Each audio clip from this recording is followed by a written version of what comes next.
Perkenalkan, nama saya Rosalinda Septian Dewi dari S1 Manajemen angkatan 2018. Di sini saya akan menjelaskan tentang Consumer Behavior and Marketing Strategy chapter 1.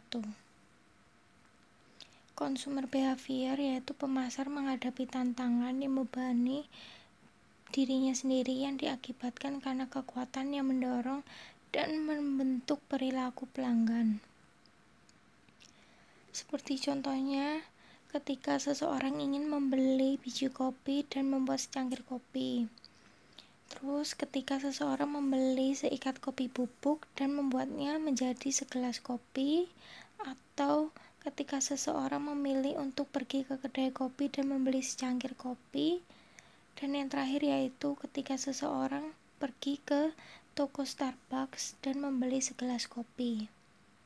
Di sini nilai perbandingan perilaku konsumen dan juga kepuasan pelanggannya sangat berbeda tergantung dengan prosesnya. Konsumen behavior. Konsumen menggunakan pendekatan yang lebih bertarget dalam upaya yang lebih mungkin menjangkau konsumen yang menginginkan penawaran pemasar. Langkah kontrol yang tidak ada dari pemasar ke pembeli telah mengubah landscape perilaku konsumen. Daya tarik iklan kepada sosial media karena sosial media memiliki jangkauan yang lebih luas dan di luar kendali langsung oleh pengaruh pasar. Seperti contohnya sosial media berupa Facebook, Pinterest, Tumblr, Twitter, dan sebagainya untuk media promosi sebuah produk ataupun jasa yang akan diberikan kepada konsumen. Penggunaan pemasar crowdsourcing untuk menyuarakan kebutuhan dan keinginan konsumen dengan contoh pemahaman tentang perlunya menempatkan konsumen di pasar sesuai dengan target pasar yang telah ditetapkan. 4 perspektif pelaku pembeli. Yang pertama, perilaku konsumen. Kedua, keputusan pemasaran. Yang ketiga, keputusan konsumen. Yang keempat, praktik pemasar. Marketing strategi. Keputusan pemasaran yang didasarkan pada teori perilaku konsumen eksplisit, asumsi, dan penelitian lebih mudah berhasil daripada didasarkan pada firasat atau intuisi. Biasanya strategi pemasaran lebih berhasil dilakukan ketika kita dapat berhubungan langsung dengan pelanggan dibanding dengan menggunakan feeling atau firasat. Regulatory policy. Berbagai badan pengatur ada untuk mengembangkan, menafsirkan, dan juga menerapkan kebijakan yang dirancang untuk melindungi dan juga membantu konsumen dalam mengkonsumsi atau membeli produk yang ditawarkan oleh pemasar.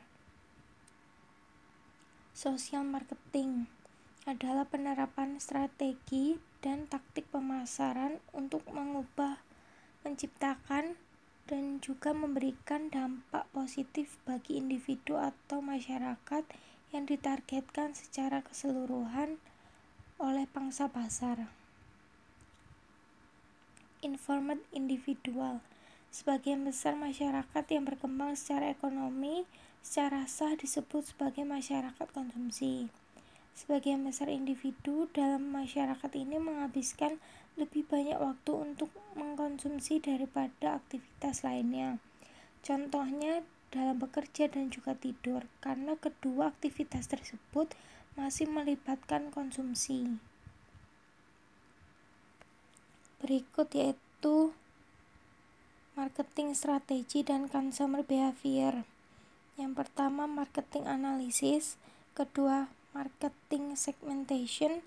Yang ketiga, marketing strategi. Yang keempat, consumer decision process. Dan yang terakhir yaitu outcomes. Market analisis komponen. Analisis pasar membutuhkan pemahaman menyeluruh tentang proses konsumsi pelanggan secara potensial, kemampuan berorganisasi, kemampuan pesaing atau kompetitor saat ini dan masa depan, lingkungan ekonomi, fisik, teknologi di masa elemen-elemen ini akan berinteraksi.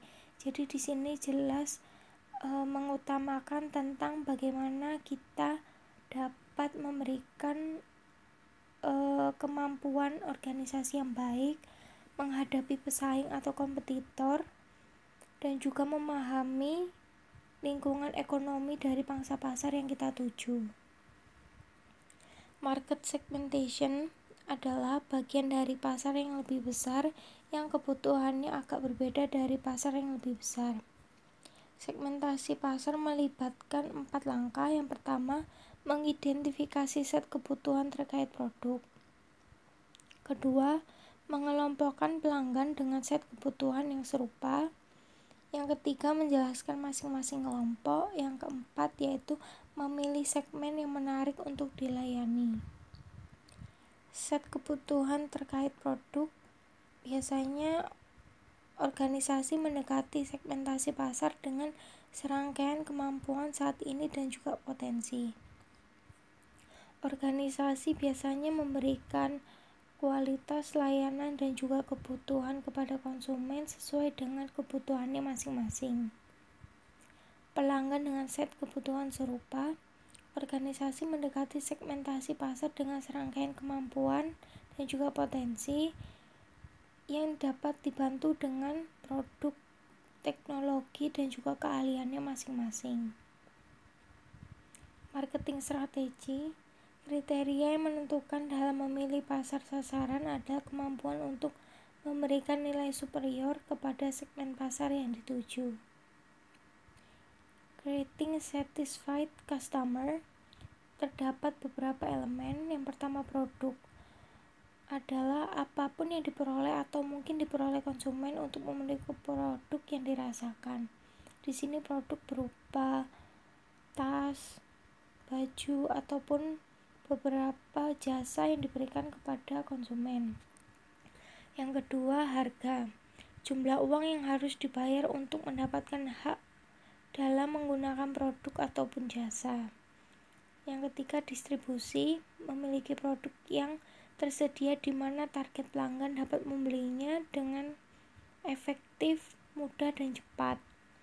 Yang keempat, komunikasi pemasar meliputi periklanan, tenaga penjualan, hubungan masyarakat, packaging, dan juga beberapa aspek teknologi yang digunakan dalam mempromosikan sebuah produk maupun jasa.